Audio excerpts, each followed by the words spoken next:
damage something or not, okay?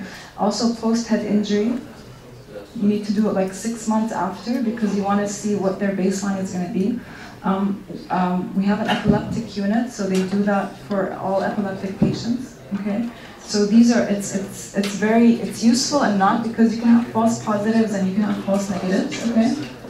And I just named 2. I'm not going to get into the details, but it's just good to know that these are neuropsychological tests. Professor, let's say that they do a test after the surgery and they find out that they hit something and the IQ is low. What do they do then?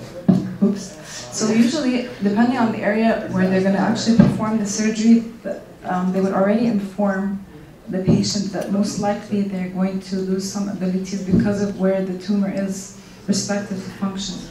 Also, we do it with kids who receive radiotherapy, because what happens over time is just like you're zapping the brain. So they definitely have cognitive decline over time, and they're made aware, but there's no other choice. You either take it out or take radio, or you die. So there is expected loss, and it's usually well explained to patients. Can you retrieve these abilities? Sometimes yes, sometimes no, depending on how the crucial areas surrounding the tumor that you have to resect.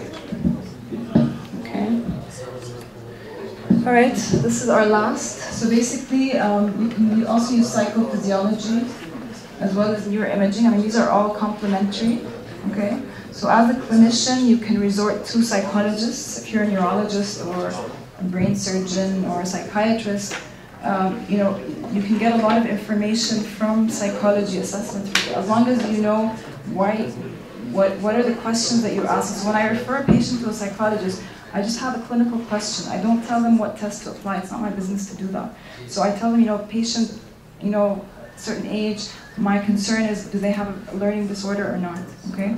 Then they perform whatever test that they see fit, and they give me back a result. So I've seen psychology assessments that are like 50 pages long. I've witnessed psychology assessments that take 10 hours, okay? So it can be that extensive if you have a really good psychologist who's doing these tests, okay? Now I'm gonna post this on, but I'm not gonna put a PDF for this. So you just stick to that one, okay? And I sent already the email, so check with when you receive it, guys. Okay. Just one last thing.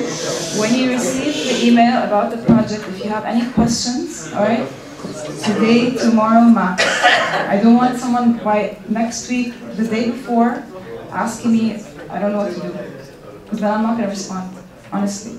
So today, tomorrow, if you have any questions, either through you or individually or the groups themselves, I have no problem.